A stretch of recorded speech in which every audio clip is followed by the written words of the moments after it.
Hello and welcome to another podcast, Unleash Yourself. It's an honor and a pleasure and a privilege to have with me Terry. We met a while ago, a few years ago in Sitges at the Neurolanguage Conference in Sitges, Barcelona, Spain. And since then, we have been in touch. And I have the honor to have him today in this podcast, which is about unleashing yourself, unleashing your brain, and the power of your brains. Hello, Terry, and welcome. Thank you so much for accepting my invitation. Well, thank you, Lucian. It's an honor for me to join you and your listeners. And it was great to meet you in Sitges and to observe, how inspired you are in your work and your learning. And I'm looking forward to talking about something I'm very passionate about, and that is the brain and learning. Mm-hmm. Thank you so much once again. You were also called the brain guy. Can you tell for our listeners a little bit about your story and how did you come to become so passionate about the brain? Well, the brain guy label sort of came about because for many years I've been collecting brain models. I just find brain models absolutely fascinating, and I have one right here. It's always a challenge when I'm going through airport security because I usually have 3 or 4 of my friends with me. It always takes a little longer, but I've chosen to have a sense of humor about it.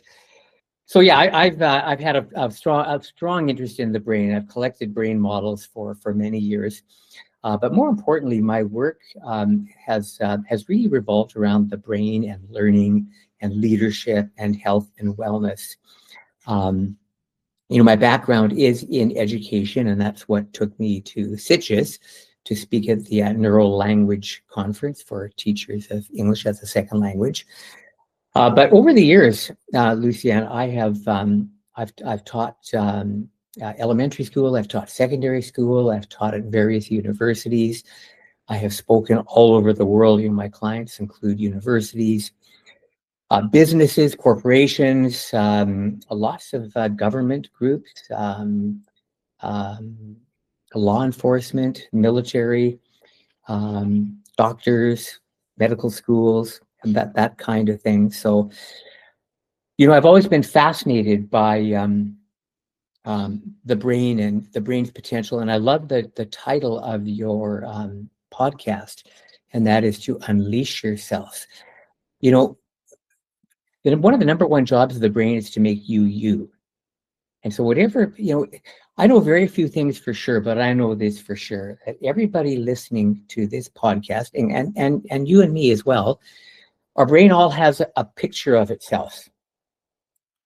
That picture is your ceiling. Your brain has a picture of what it's good at, what it's not good at, what will work, what won't work. And what I've discovered is nothing changes until the picture changes. And so many years ago, early in my work, I was fascinated at why some people just struggle with learning and making good decisions and choices and getting ahead in life. And I came across a story that I have to say really changed the trajectory of my thinking and ultimately the trajectory of my career.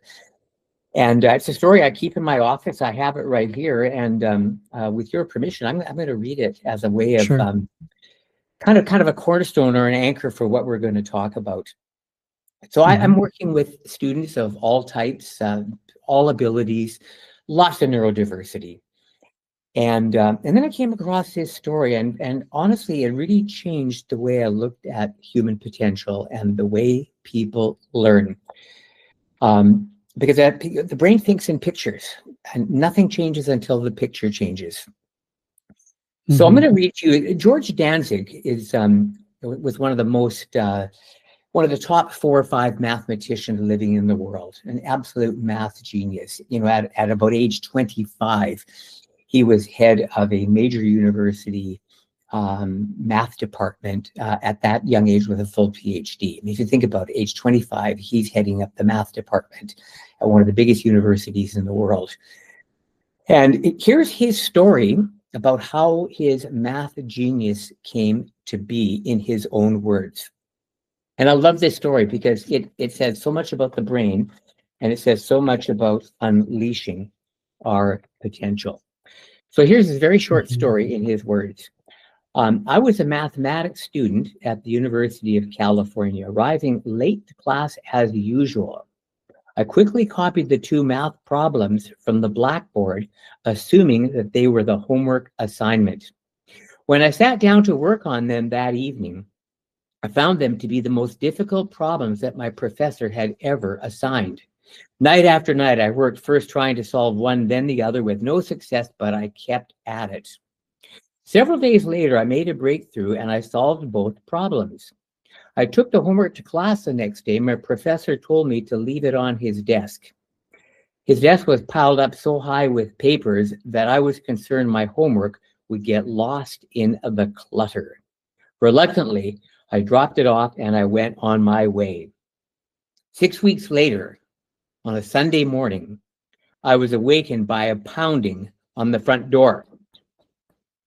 I looked out. I was startled to see my professor. George, George, he was shouting, you solved them. Well, yes, of course, I said. Wasn't I supposed to? My professor hurriedly explained that the two problems on the blackboard were not homework. They were two famous, outstanding problems that leading mathematicians for centuries all around the world had never been able to solve. He could scarcely believe that a 19-year-old kid had solved them in only a few days. And then, if you think about it, what's the picture in George Mhm. Danzig's mind? He arrives to late class as usual, typical kid. He's late. He comes in, sits at the back of the lecture hall, copies down the two problems. He gets home that night. What's the picture in his brain? This is my homework. This is doable. This is my homework. I need to pass this course. I need to solve these problems. And he did. George Danzig concludes, he said, if somebody had told me that they were two famous unsolved problems, I wouldn't even have tried to solve them. It just goes to show you the power of an altered brain state. I think we can conclude Mhm. that, George Danzig's career probably not would have been what it was had that funny little accident not happened. And so not everybody's going to be lucky enough to have some kind of a serendipitous moment happen and push us into unleashing more of our potential. But the reality of it is people do have a lot of potential, but nothing changes until the picture changes. And so I guess what drives me in my work is after I do a presentation, doesn't matter who the group is, I want at the end of that presentation for people to see their brains differently and their brains that are capable of a lot more than probably what they think.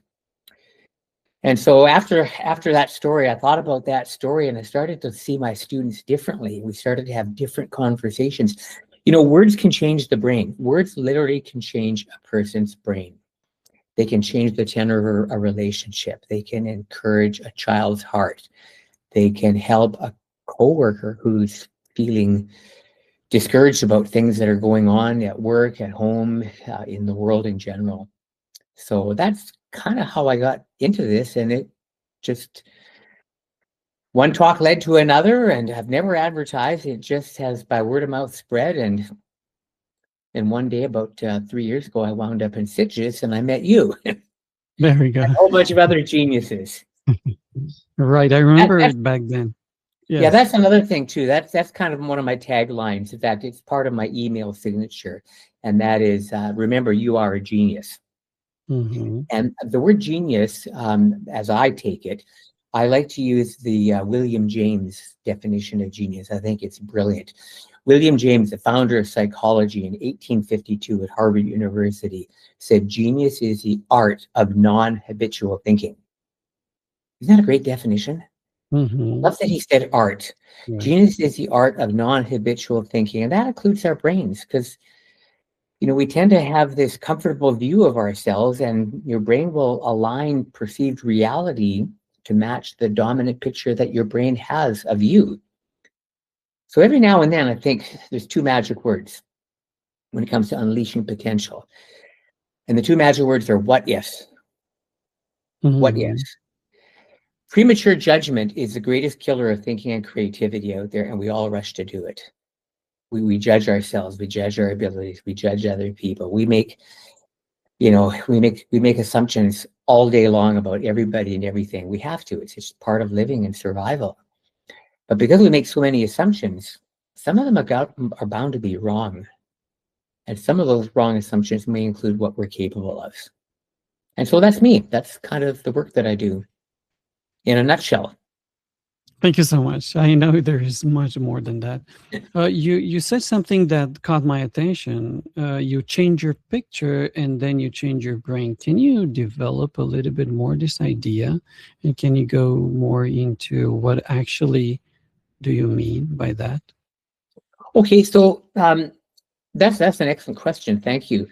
Um, so there's sort of I sort of picture an equilateral triangle with 3 points on it. Three principles that kind of hold our thoughts together about how the brain engages with the environment. And number one, your brain thinks in pictures first. Not everybody, but almost everybody. The first thought you'll have is a picture. So right now, Lucienne and anybody who's listening to this, just close your eyes for a moment. Just close your eyes, please. Mm-hmm. Think of an apple. Apple. Now open your eyes. What color was your apple? Red. Yeah, so almost everybody, not all, but almost everybody, when I say think of an apple, you saw a picture of an apple. I want you to notice you didn't see the letters APPLE floating nowhere in space. So almost always when we have a thought, the brain will produce a picture first, and then the Mm-hmm. words come. But the picture generally drives the dialogue. And so that picture, what I won't do this here, but when I do a live session, when I do that Apple activity, I ask people in the room, I say, now I want you just to do that again. And I want you to put your finger somewhere on your head where you think the apple showed up. And so if I've got 100 people in the room, you'll see, and I say, keep your finger where you think the apple showed up. You'll see every centimeter of a person's head generally is represented in that group of 100 people. It's like an unmade bed. It's all over the place. Counterintuitively, the picture of your apple, Lucienne, showed up at the back of your brain. This is called the occipital lobe. Metaphorically, we call this the mind's eye. And the mind's eye has a big role in every aspect of our life, including unleashing your potential, whether it's learning to speak English or it's learning to become better with your relationships, learning to become a better listener, develop a better memory, you name it. One of the questions I like to ask people is, what do you see with? And people go, well, in my eyes. I go, well, actually, no, you don't see with your eyes. You see with your brain. And it's this patch right at the back here. And so the information is taken in with your eyes, and then it travels along the retinal nerve, and then the image is created at the back of the brain here. And so this is a big deal. I mean, we flip through magazines and we look at pictures. We go to our social media feeds and we look at pictures. We have pictures on our phone and we go through, and every now and then we delete some, or we'll look at a picture and we'll think, you know what, I'm going to go in there and I'm going to change a few things because we can do that now. When was the last time you or anybody else sat in a quiet spot, preferably outdoors in nature, just closed your eyes? Sometimes it's easier to see when our eyes are closed. And actually flip through the pictures in our brain and ask, okay, do I need to change some of these? And where did that picture come from? Who put that there? It sure wasn't me. And so I think one of the things I love about the work that you do is you're trying to help people change the pictures in their brain about what they're capable of with learning and in every area of life. This is hard because the second point of that equilateral triangle is the number one job of the brain is to keep you alive. Most of the message in your brain is devoted to survival. So that means, we talk a lot about change. So unleash your potential requires, for most of us, changing something. Right. Change is good for the brain. It's necessary. It's important. Um, it's harder than most people realize, because the number one job of the brain is to keep you alive, which means your brain is wired for stasis. Stasis is comfortable. Stasis is familiar. You'll notice this if, here's a question for people watching. You walk into a room, it's a social function. You walk into a room and there are 30 people in the room. 2 friends, 28 strangers. Who do you go and talk to at first? You drift towards the friends because it's Right. comfortable. Oh, Right. there's Lucien. I know him. I can just go talk to him and I don't have to think too hard and he knows me. And when you go and talk to a stranger, it's hard because you've got to remember their name. You got to pay attention. You got to try and make a good impression. You have to be nice. And sometimes being nice is a hard work. And there's some days you think, I just don't want to be nice. I'm tired of being nice. I'll just go talk to Lucien and I can just be my normal grumpy self. But in actual fact, it's much better for your brain to go and talk to new people, because of all the things we just mentioned. So I mention that because that comes back to the pictures. It's hard to change pictures because your brain likes to keep you as you. You just be you. Don't you go getting uppity now. You just be you. Well, if you're going to just be you, good luck trying to unleash your potential. I mean, even you might be at that. You might have already unleashed a lot of potential, but my motto is, you don't have to be sick to get better. Because when you look at all this through the lens of neuroplasticity, I don't care how good somebody's doing, there's always room for improvement. There's always room for being able to help other people and so forth. And so this brings us into the third point of that equilateral triangle. Honestly, Lucian, this is probably the best definition of learning you are ever going to hear in your life, I think, at least for me. Learning, for the most part, is connecting new information to what you already know. It's like Velcro onto Velcro. Learning is connecting new information to what you already know. So that's where the pictures come in, because, well, actually, let's go back to our story. Let's go back to the George Danzig story. He's 19 years old. He's a kid. He's I don't know, second, third year university. What's the picture in his brain? Average kid, average student. I don't know how many people were in that lecture hall. If it was like when I attended university, it was like we sometimes had 500 people in a lecture hall, and the professor was this small figure down at the bottom of the room. So the picture in his brain is it's just I'm just George. There's nothing special about me. He didn't particularly excel in high school, and that's the picture in his brain. And then all of a sudden, something happened that kind of shook that picture loose. And it's like, oh my gosh, I just solved 2 unsolvable problems. And he was getting all this attention, and people were calling him a math genius. And then that changed the way he started to see himself, which changed the way he started to react to his environment. I mean, I could tell you story after story. I know we only have about 45 minutes or so, but one of the things that I have done as a public speaker is, over the years, I've collected a lot of stories like this. Whenever I see a story or I hear a story, I literally have dozens of stories like this, where people were just kind of drifting along in their lives, which is absolutely fine. And then all of a sudden something happened and things just changed instantly, just instantly. So I love this work because it's an opportunity to draw to people's attention just how powerful words are. One of the questions that I asked somebody in a session recently, I says, can you run a marathon? The person was well on in life, and they said, no. And I said, I mean, yes, you can. You just haven't learned how yet. You haven't trained to do it. One of the things that I'm particularly known for when I do my sessions is I'm good at remembering people's names, because I've made that a priority. And the reason, the shortcut to remember people's names is to turn it into a picture. When you turn a person's name into a picture, you've got probably an 800% Mhm. better chance of remembering it, because pictures are powerful. It's the same in learning a second language, teaching people English or having Mhm. people learn English. If you can turn something into a picture, you're going to remember it a lot better. Um, so I guess coming back to your question, and that is, how do you change those pictures? First thing you have to do is notice them.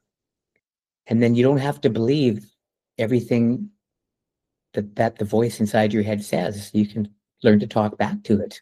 You can structure your thinking, but realize that those pictures play a powerful role in that flow of words and inner dialogue that we all have. So, Terry, can we say that if we change the pictures in our brain, we can change actually our lives? And how does that work? Well, absolutely, because if you think about it, um,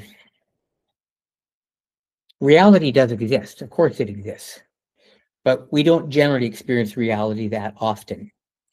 In fact, um, one of the things that I like to say in a live setting is, and even right now, we're interacting, Lucy, and you and I, in this podcast, but we can't see each other. And we've never seen anything in our lives. What we see is light reflecting off of each other. If we take all the light away, suddenly your screen is black, my screen is black, and we can't see anything because we never really could see anything. Photographers know this all the time. They change the lighting. You can't see it, but right behind my laptop here and my standing desk, I have a ring light. And then I have another smaller ring light, and then I have a couple of studio lights back over here. And if I were to change the lighting, and this lighting, this large ring light, it has settings. So I can make the light cold, I can make it warm, I can make it in between, I can dim it, I can change the intensity. And so you might think you're looking at reality, but what you're really looking at is light reflecting off of me. And so, um, yeah, we can change those pictures. I mean, that is very, very doable, but you have to understand that the reality we experience is so often constructed in our brains. And so whatever Mhm. picture you have in your brain, like one of the things when I talked to a group of school teachers a while back, and I said, look, I said, if a child somehow has developed the picture in their brain that nobody likes me, doesn't matter what I do, I don't have any friends, my parents get cross with me, my teacher seems to be, nobody seems to like me. So that's the picture that student has in their brain. So as they go through their day, learning is connecting new information to what you already know. So the picture in this child's brain is nobody likes me. So what will stick in that child's day are all the examples that confirm that dominant picture. All the times during the day Right. where people smiled at that child and it interacted will almost pretty much bypass the person. This Mhm. this is why, like, Lucian, have you ever learned a brand new word, either in the Romanian language or the English language? You learned a brand new word, and you go, "That's a really interesting word. Never heard that word before. What does that word mean? I like that word. I'm going to try and remember that word." But you'd never heard it until today. Suddenly, you go home and you hear it on the news. You read it in a book tomorrow. You notice a friend using it, and that word starts to show up everywhere. Has that ever happened to you? Well, Yes, I guess everybody definitely. learned the word the same day you did. Of Mhm. course not. That word's always been part of your environment, but because you really had no picture in your brain, you had no experience with it, it pretty much just wrapped around your brain. It's no different than, you'll be out and about and you'll see a car. I love that Mhm. car. Look at that car. That's a beautiful car. What kind of a car is that? Oh, well, that's a blah, blah, blah. I like that car. Never seen that car before. That's really cool. And then you go to work and you see one in the parking lot. And then you see one driving down the road. And that car starts to pop up everywhere. Well, did everybody buy the car the same day you noticed it? No, it was always there. But because Right. of the pictures that you had previously stored in your brain or lack of pictures, and so a lot of pictures, I don't have time to do it here, but I have when I do a live session and I have people sometimes for 3 hours or all day, we go through an exercise where we discover that in very real time that people have um, incorrect pictures in their brain about physical things like the sun. And like really, I mean, we're talking incredibly inaccurate pictures in their brain. Mm-hmm. But that doesn't matter. If you have an inaccurate picture in your brain will still connect incoming information from the environment. So if I Mm-hmm. ask you right now, I say, Lucienne, I want you to picture the sun as it's about to set on the horizon. And suddenly you're thinking about a sun setting on a particular horizon that you stored in your brain. And so that picture's there, it's in your brain. It is encoded into the synaptic connections in your brain. And it just took me to poke it a little bit to activate that picture. Mm-hmm. And so the picture might be accurate, it might not be accurate. And so a person might have a picture in their brains that I'm not good at remembering names. I'm just terrible at remembering people's names. Well, you will probably always be terrible at remembering people's names until you change the picture. Words can change the brain, literally. And so if you change that picture, I'm terrible at remembering people's names, to I haven't learned yet how to be good at remembering people's names, but I know I Mm-hmm. can be. In many ways, Lucy, I do a session called Thinking for a Change, Developing Your Mind and Brain for Disruption and Uncertainty. And we talk a lot about fixed mindset versus growth mindset. Mm-hmm. And we don't have time to drill down too much into that here. But this is based on Carol Dweck's work at Stanford University. She was really the first person to push that into the public conversation. And so the population, I mean, while we divide, learning styles divide many, Mm-hmm. many ways, whatever you think of the term learning styles. But a lot of people have a fixed mindset. I am what I am. It is what it is. It'll never change. What's the use? And then other people have a growth mindset. Okay, that didn't work out well, but I believe I can make some changes and improve next time. I didn't get the job promotion this time, but if I work harder and make a few changes and read a few books, I think I could probably get the next opportunity that comes along. Mm-hmm. And so whether a person has a fixed mindset or a growth mindset in many ways is really determined, by the pictures we stored in our brains. And again, we go back and I have story after story after story, even from my own life, um, about Mm-hmm. how all of this works. Even the fact that I'm doing what I do for a living now, where I get the chance to speak all over the world to people and try and improve their lives, happened. I can point to um, the exact moment when things just kind of shifted in my brain, and I thought, I could do this. I could, I mean, if you had told me, if you had told me, when I first started out at, I was 17 when I went to university, and I um, I was lucky enough, or maybe they had a really small pool of candidates, but I was lucky enough to get a full ride scholarship for my first year, so all university expenses paid. I was pretty happy about that. And then I realized I was going to have to go and give a thank you speech live to hundreds of people in the organization that were sponsoring this. They were having their annual general meeting, and here's the person that got our scholarship, and he's going to come up and talk to you, on stage. Lucian, I almost came within a hair's breadth of turning down the scholarship because I was so terrified of having to give that talk. Honestly, it was probably one of the most difficult things I've ever done in my life. People now, I sometimes speak to very large groups, And people think, Mhm. well, you just do that effortlessly. Well, I mean, it was, first of all, it was a result of a lot of practice, but also it was a result of having that picture of my brain changed. That, I can do this. But I never ever thought that I would have ended up being somebody who would speak for a living in front of large groups of people. I mean, Right. I still get quite, the adrenaline still runs, and I still get a little bit nervous, and that's good because that kind of gets you energetic and on edge, and it helps keep people awake. Um, but those pictures are powerful. One of the things that I always love to make these sessions practical, because I mean, this is a short session, and honestly, we could spend 100 hours talking about this, and we would still have just scratched the surface. And then in a Definitely. year, it's all going to change because this is a Mhm. very fast moving. I mean, honestly, things change so rapidly in the field of cognitive neuroscience and so forth. One of the books, like, people always love to say, okay, that was really interesting. Now what do I do? Where do I go?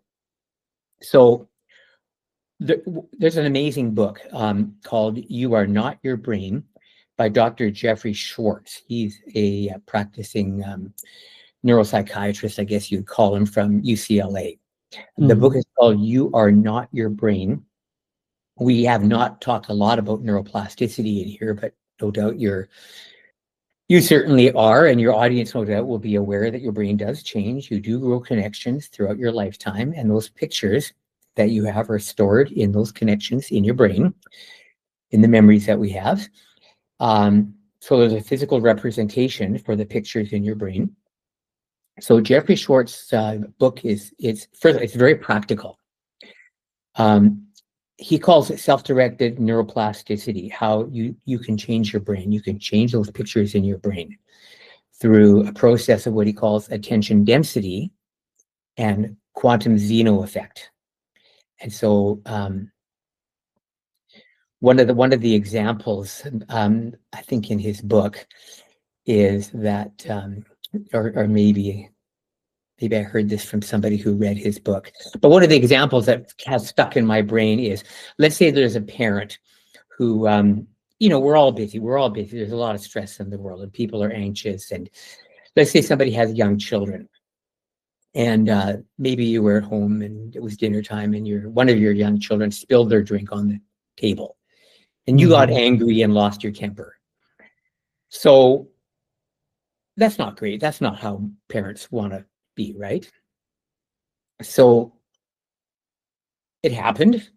You lost your temper, probably as a result of having lost your temper many times in the past. And so, water flows down the path of least resistance. So if those connections in your brain are quite strong, if they're well myelinated, they have a competitive advantage in your brain. So the Mhm. reaction is to lose temper, whether it's your child spilling the drink or you getting angry at somebody that cut you off in traffic in your car. So Jeffrey Schwartz says, okay, so that happened. Try not to think about it, because the more you think about it, the more those connections strengthen in your brain. The more they myelinate, the stronger they get. He said, as soon as you are able, extract yourself from the situation, find a quiet spot, close your eyes, and picture vividly the response you wish you could have had. But don't, once you crystallize that thought that, okay, I lost my temper, that happened, I don't like that. Get that picture out of your brain and replace it with a picture of the reaction that you wish you could have had. But then don't immediately rush off and do something else. He said, try and hold that picture in your brain for about a minute. Mhm. And that gives that picture a chance. So you're rehearsing that picture, Right. you're holding that picture. Maybe you change the context a little bit, but you're allowing those connections in your brain to solidify and strengthen. He calls that quantum Zeno effect. Anyway, the book is called "You Are Not Your Brain" by Jeffrey Schwartz. You'll see it on Amazon. I think it's a really good book for. I'm guessing many people that will listen to your podcast are people struggling to learn another language, Right. and And I would so like to tackle that part right now. What are the techniques that you could recommend to kind of brain priming to learn better, to retain the information, to get the information from the short memory to long-term memory? So the first thing, again, of course, is make sure that picture in your brain is right. I am really good at learning another language. I just haven't learned how yet, or I just haven't done it yet, but I can do this. I'm really, really good at this. I remember actually reading one of my brain books. I've got like hundreds and hundreds of brain books. I remember I was reading a book on memory, and there was a guy in there talking about he had moved to Finland, and apparently the Finnish language is quite different than most other languages in the world.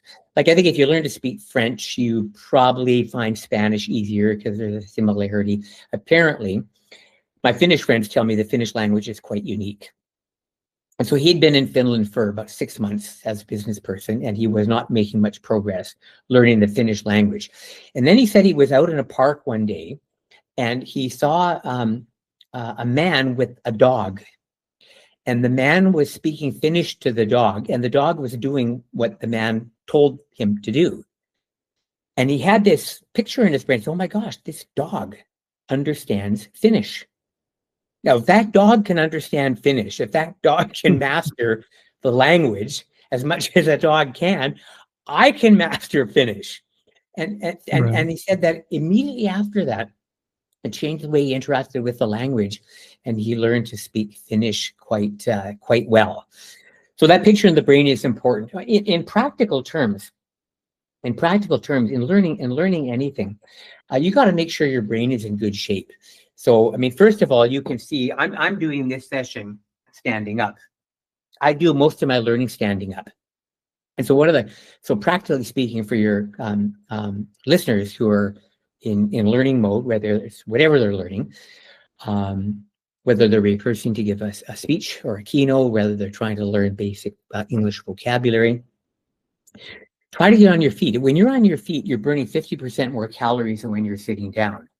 When you're on your feet, you've got more blood flowing through your brain. And so I notice there's a reason why in the English language we have some of these what we call adages, think on your feet. And a lot of these adages are just kind of intuitively how people have kind of observed their own behavior. When we're on our feet and when we're moving, we tend to learn better. And I could tell you story after story of people that I've spoken to and worked with who started learning on a treadmill. They would go for walks. One of the things about language is obviously repetition is extremely important. So, I mean, it's not fancy and it's not terribly exciting, but saying something out loud, it's got to be out of your mouth and back through your ears. It can't be you can't just hear it in your head. It's got to be out of your mouth, back through the auditory pathway to your brain. So you've got, let's try something here. I want you to just okay. You, Lucienne, right now, just bring your hand up where we can see it. Bring your hand up where we can see it. Okay. Right. Now make a circle, thumb and finger. Okay. Now I want you to make circles with it. And just make the circles quite big. Okay. Now make the circles smaller, smaller, smaller, smaller, smaller. Now take your circle and I want you to put it on your chin, please. Why is it on your cheek? I distinctly said put it on your chin. Yeah, but I saw you putting on your chin. What you saw. So remember, those pictures are powerful. Exactly. Those pictures are powerful. What you saw overrode what you heard. So, I mean, there's different ways people learn, but 3 of the primary pathways to the brain when we're learning, for example, English language vocabulary, for example, we learn by seeing, hearing, and touching. So we have auditory, we have visual, we have kinesthetic. Now, you're probably a strong visual learner because you saw me do this, and so you did that. But when I do a live session, Lucienne, 20% of the people in the audience who are dominant kinesthetic learners, I say, put it on your chin. They immediately put it on their chin because that's what they've heard. That's their strongest learning modality, so to speak. The large group, probably 70% of people in the room will do what you did. which is why I took a chance. I had a 70% chance you were going to do that. And I said, put it on your chin, and you went, put it on my chin, got it. That wasn't very hard. And then there's 10% of the people in the room, dominant kinesthetic learners, they'll just start kind of feeling everything on their face because they love to touch things as they learn. Mm-hmm. So if you're learning a language, for example, you probably have, if you take those three letters, AVK, auditory, visual, kinesthetic, you can make 9 combinations out of them. So I'm what is called a VAC. I'm off the charts as a visual learner. I learned through all my best learning is visual. Next channel for me is auditory, and then my weakest is kinesthetic. But that doesn't matter. What does matter is if you're trying to accelerate your learning, because everybody's busy, try to choose a way of studying and learning that activates all 3 pathways to the brain. And so when we're studying a language, for example, try and see it, hear it, and touch it all at the same time. Like one of the things that I would suggest people do is, again, it's not fancy, but in this high-tech AI-driven world, these M&M cards, I call them memory and mastery cards. Sometimes people call them flashcards. I like calling them M&Ms, memory and mastery cards.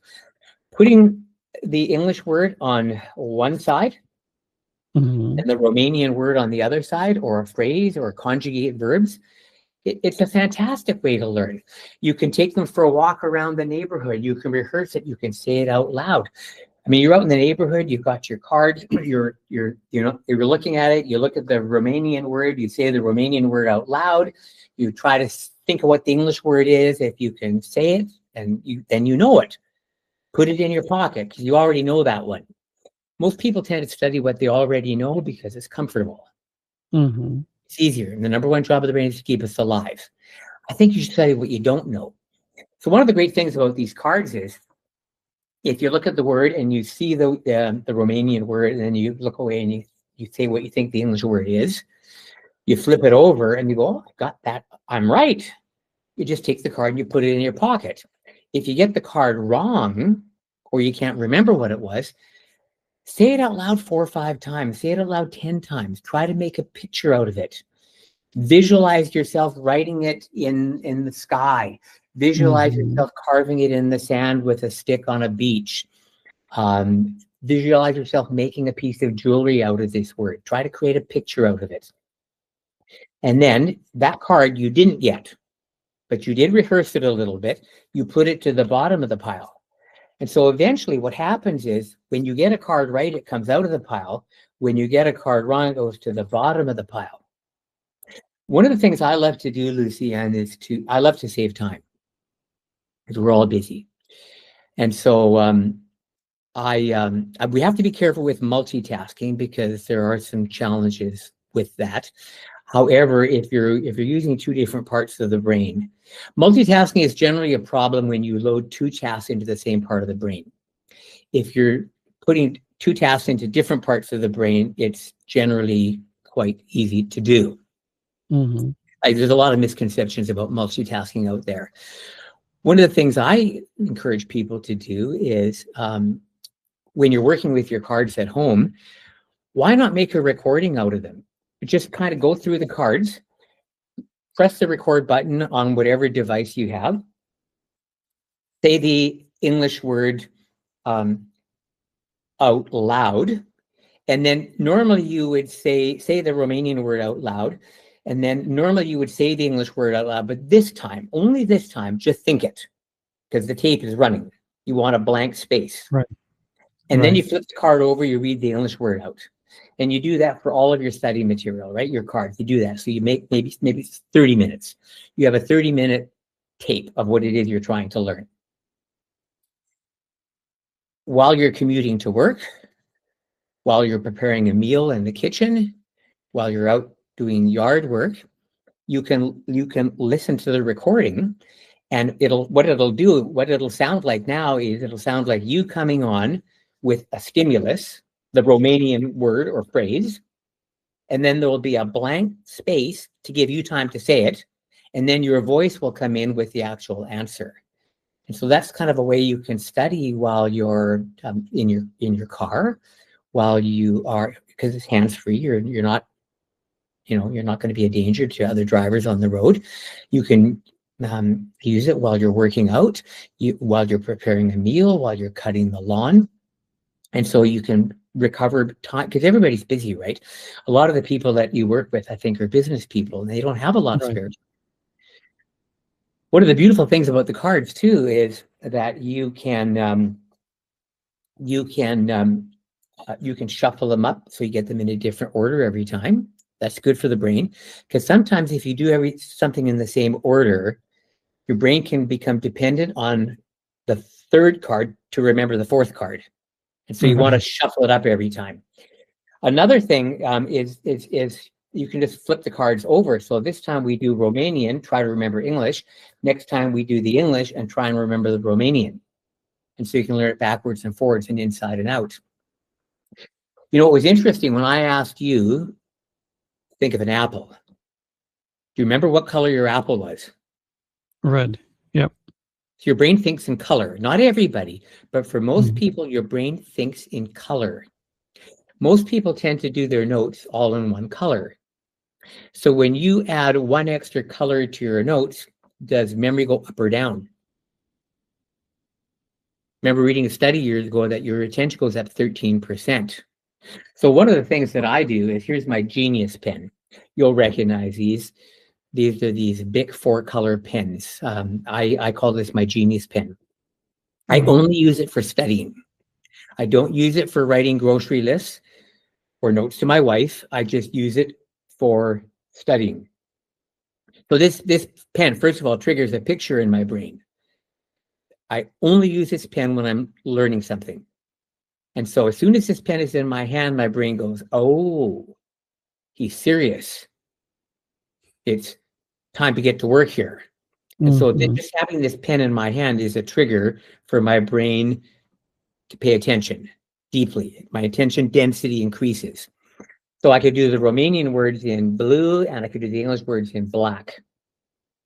And then, when you're doing your note, you've got red, you can highlight in red, you've got green, you could make a note at the bottom of the card, this was difficult, pay Mhm. attention to this, that kind of thing. And so just adding color to your notes, standing up, drinking more water when you're studying. Thinking is a process of electrical chemical reaction. And so when your brain is dehydrated, I do workshops on workplace safety. And I remember I Mhm. was looking at an infographic that I believe was from Ontario, one of our provinces in Canada.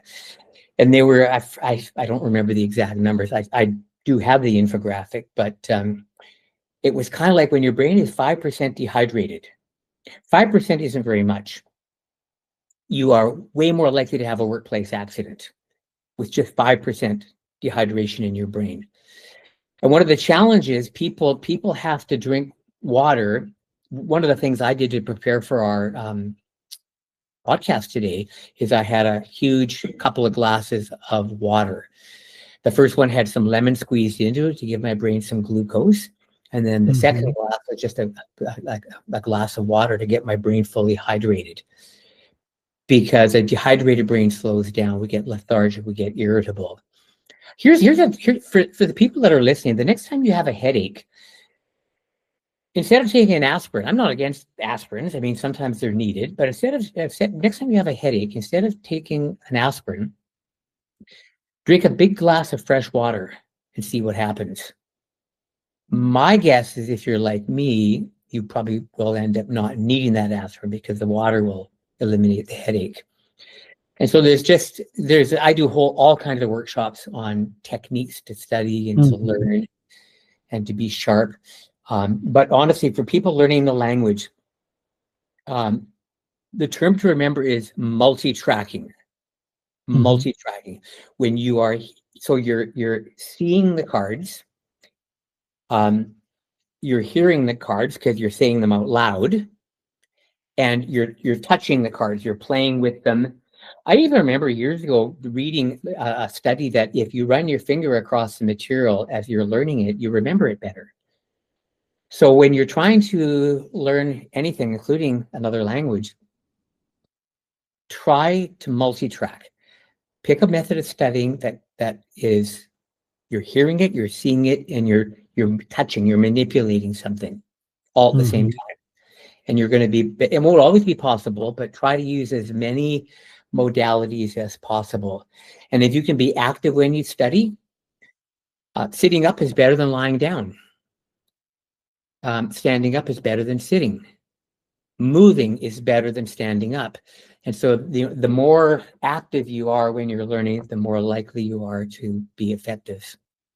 I mean, that's, How about business people, Terry? They don't have too much time to learn a new language.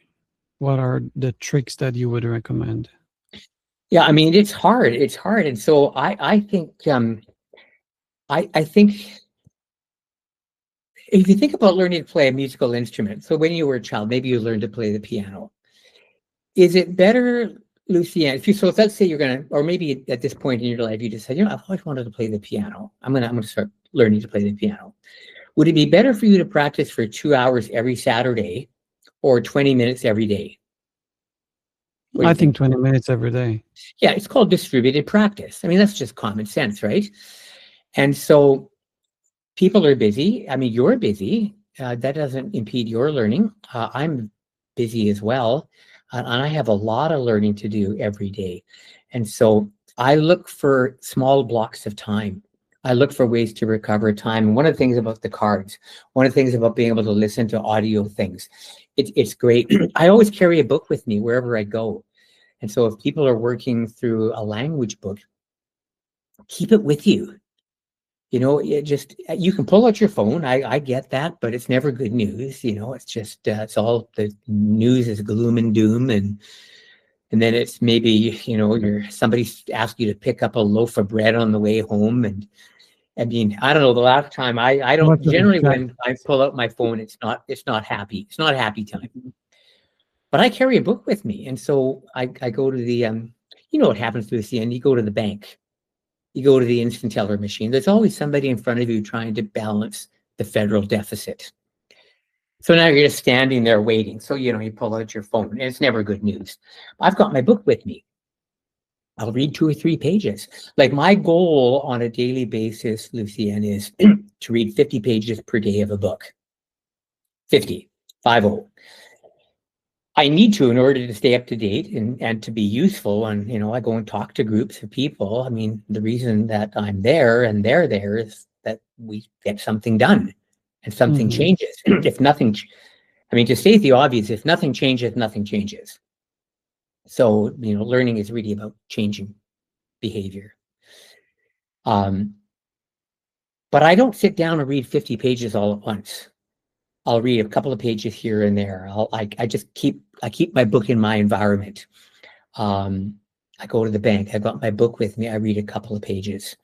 I have to make a phone call because something on my, you know, something I bought online is missing. So I got to call some company and, hey, what's going on here? Hmm. Well, they never pick up the phone. They put you on hold for, you know, 5 minutes. I'll have my book there. So while I'm listening to this horrible music, I try to turn it down as much as I can, and I'm on hold. I'll read, you know, 5 or 6, 7 pages while I'm waiting. Um, I love watching football, and so when the commercials come on, I mean, I don't I have what is called ad avoidance syndrome. Ad avoidance syndrome is self-explanatory. So when the ads come on, I just hit the mute button and I read a page or two. I literally just, so the commercials come on, I hit the mute button on the television. I don't watch a lot of TV, but I like sports.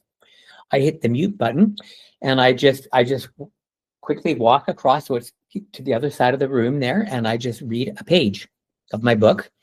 Sometimes I can read a couple of pages and then I come back and I continue with the game. And by the end of a football match, I might have read 30 pages in my Hmm. book. And I just didn't damage my brain with all these ads, people trying to sell me stuff that I don't need. or And want. influence your brain at the same time. Yeah, and so I think for busy people, distributed practice is the way to go. I mean, there's lots of techniques. So get a good book on learning and memory and study skills. And I mean, there's lots of stuff online. There's lots of things people can do. I've got a lot of stuff on my website. It's Mm-hmm. easy to find. It's just just terrysmall.com. And if you go to the Brain Bulletin archive, I send out a brain bulletin to about I don't keep track anymore. It goes over 35,000 people around the world. Once about every 2 weeks, I send out a 20-second bulletin. Something that I've learned that I've used in my own life, and I go, my gosh, that was absolutely amazing. Like one of the things I've got it sitting right here. One of my brain bulletins was, let's say that one of your listeners decides, I need to make 10 sales calls a day. I need to make 10 sales calls a day. Or I need to study my English language stuff for 30 minutes a day. So I just have two shot glasses. I just have two shot glasses. This is probably not speaking well, but I didn't have to look too hard to find them. Mm-hmm. So I got two of my shot glasses. And in the one glass, I have a bunch of large colored paper clips. And so when I am trying to build a habit into my life, so let's just go back to the example of maybe somebody needs to make 10 sales calls a day. So they just have these sitting on their desk. And it's very motivating. It's very visual because it creates a picture. So you make your one sales call. You got 10 paper clips in this. And so you drop it in the other one.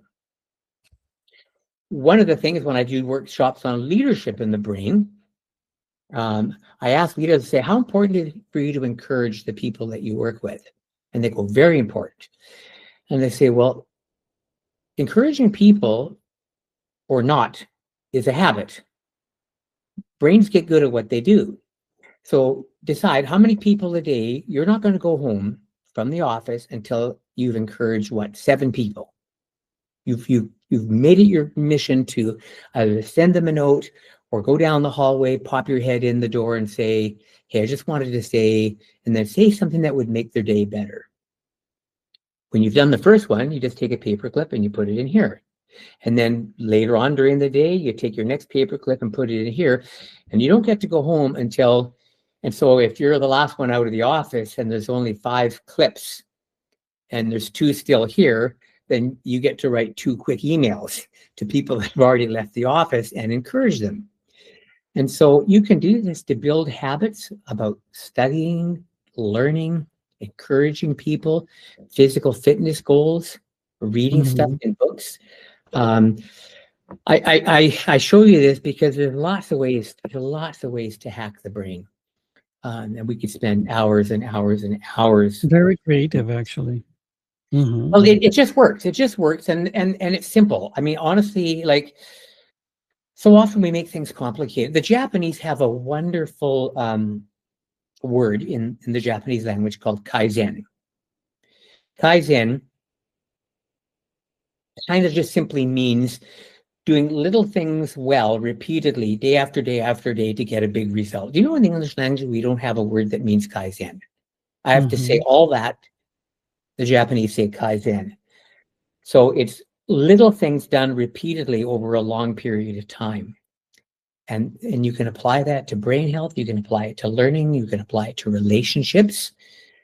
Relationships, whether it doesn't matter what the relationship is, somebody at work, somebody you're married to, next door neighbor, your partner, whatever, relationships don't get really bad or really good all at once. It's the result of a lot of little micro actions over, frankly, years of time. And a lot of it is just becoming aware of those micro actions and Mm-hmm. making it a habit. I am, and maybe this is a good activity to kind of wrap up with, Lucienne. Sure. I want you to pay attention tomorrow when you get up, tomorrow morning when you get up, and for anybody listening, pay attention. Here's what I'm predicting. When you get up in the morning, you go shoe, shoe, sock, sock, or you go sock, sock, shoe, shoe, or you go sock, shoe, sock, shoe. You do your left foot first, and then you do the right, or you start with the right and you come back to the left. But I'll bet you, if you pay attention, you put your shoes and socks on the same way every single time. Why? Because first we form habits, and then they form us. Mm-hmm. And once we wire them deeply into our brain, they become invisible. And so learning effectively is really the result of managing habits. I always find it a bit interesting, Lucianne, when people say, I gotta manage my time. I need to learn time management. And I don't say this, but I think to myself, okay, so you're going to manage time. What are you going to do? Have an extra hour a day? Are you going to make the minutes longer? I mean, time is reality. A minute will be a minute every time you measure it. So you can't manage your time. You manage yourself with respect to time. Mm-hmm. So we're not talking about time management. We're talking about self-management. And learning effectively in many ways is the result of self-management and recovering small blocks of time. And I would encourage people to get books on memory. There's lots of great books written on how to improve your memory, how to learn languages, or anything you want to learn. Would you A lot recommend one? Would you technique. recommend one for the audience? Do you know, this book is an older book. And to be honest, I mean, I've got my own copy. My library is through that door back there. A fantastic book that made a difference for me was a book written by Dr. Walter Pauk, P-A-U-K, called How to Study in College. I think Dr. Pauk was on faculty at Cornell University. It was really the seminal work on study skills and learning for many of my formative years. I think Dr. Pauk, I think he passed away a number of years ago, but his book went through about 8 iterations, or I think the last one was like edition number 8. Mm-hmm. I used to teach study skills and learning skills at a couple of major universities, and that was the textbook we used, was How to Study in College. Mm-hmm. It's an older book. It'll be an older book now. I'm sure people can find it on eBay, Amazon. but that for me was just such an eye opener, and it helped me, it changed the picture in my brain of what I was capable of, because I was working my way through this book, trying to teach my students how to study as a young instructor. I noticed my own learning skills improving. I thought, oh my gosh, like this stuff actually works. Like I'm forget my students; they can take their chances, but I'm actually becoming a better learner because I'm reading this stuff and I'm teaching this stuff. So it's a great book but there's there's tons of stuff on there. People will find some good things in my Brain Building archive on my website on that. And who knows, maybe one of these days down the road, we'll do a session in Romania. We'll do a one-day workshop on learning strategies, and we'll do it live, and people that are able to come and attend would be able to do that. I do get over to Europe every now and then, so who knows, that may happen in our futures. Mm-hmm. Thank you, Terry. Because we're getting close to our end of the podcast, 2 questions. What is the most surprising fact you have learned about the human brain lately? And where can people find your work and to subscribe to your insights? Yeah, so the last question first, that's the easy part. That is, my website is easy to find, terrysmall.com. Just all one word, no spaces. So I'm easy to find there. And then subscribe to the Brain Building archive. You get no other emails. You get no promotional emails. It's just, but once every 2 weeks, you'll get a 20-second brain bulletin with like one really practical thing you can do to make your brain better. Now, your first question is a little more interesting, and that is the most surprising thing I've learned about the brain. I think you said in the last year. That's actually a pretty easy one for me to answer. This actually kind of just really intrigued me. I started reading about index neurons in the brain. Let me just grab Carl here. Mr. Carl. Yeah, I have all my brain models have names. So this is Carl, and right in the center of your brain, you can see my finger pointing right here. Right in the center of your brain, you have a little seahorse-shaped structure. It's called the hippocampus. You've got one on each side. Together, we call these the hippocampi. And let me just set Carl out of the way here. And so one of the things I've learned in the last year is you want a happy hippo. Happy hippo is absolutely germane to having not just good learning skills, but having a good, happy life. You've probably heard about something called neurogenesis. You know, it was believed for many years that you had so many brain cells and that's it.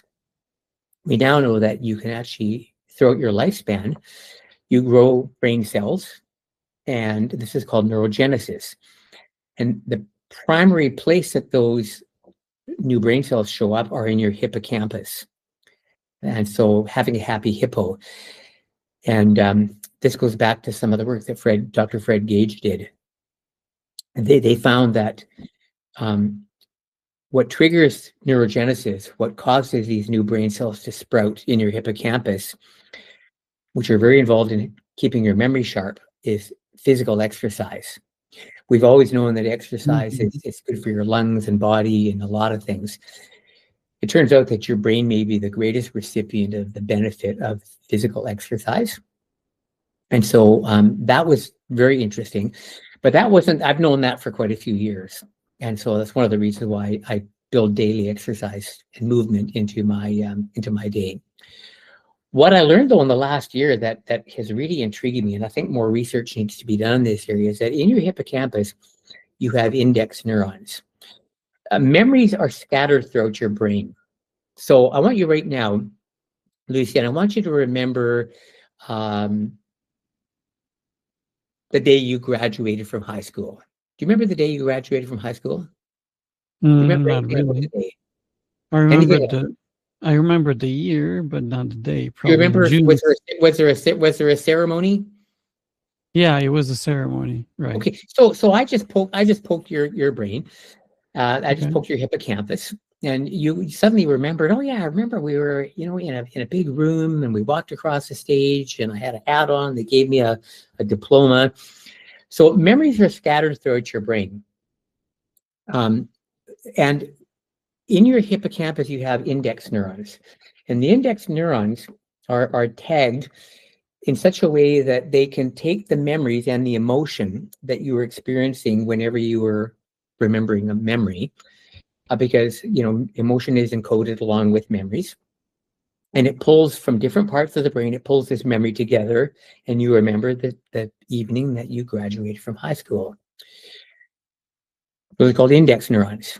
So I was reading that you need your hippocampus has to grow every year. You have to keep adding index neurons because every year you're creating more memories. You're living an interesting life. You're learning things. You're traveling. You're doing things. So every year you add more memories on top of the memories that you've already stored in your brain. And so it becomes really important for you to keep adding index neurons to accommodate the new experiences for the year 2026. If you do not look after your hippocampus, if you're not sprouting those new brain cells, in other words, if neurogenesis isn't robust, what will happen is you're learning something new this year. Your hippocampus goes, okay, well, we need to have a way of remembering this.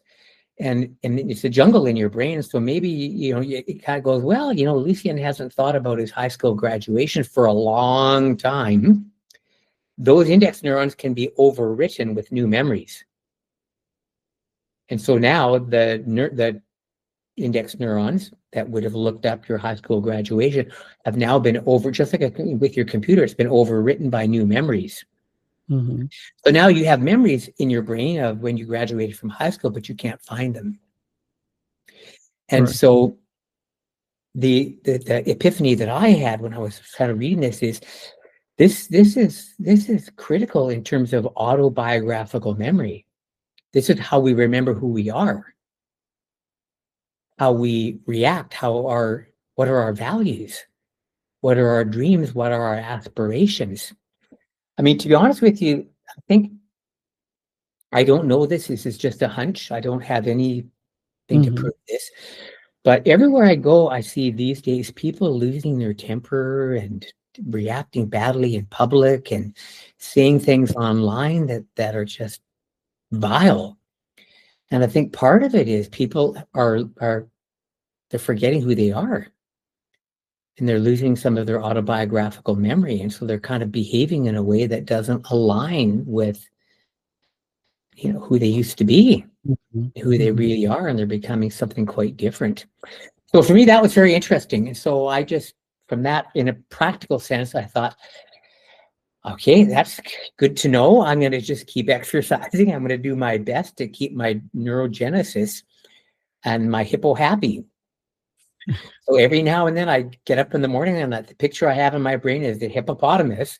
And I go, okay, I need a happy hippo. So, because, I live in Vancouver, right? I mean, it rains here a lot, and there's times I think I don't really want to go outside for a run. The weather's not great, but then I think, okay, I need a happy hippo. So, okay, fine, I'll take the hippo for a run. So that's what Right. I say. I tell people, I say, I'm taking the hippo for a run. I'm taking the hippo for a walk. Right. And it always makes you laugh, makes other people laugh.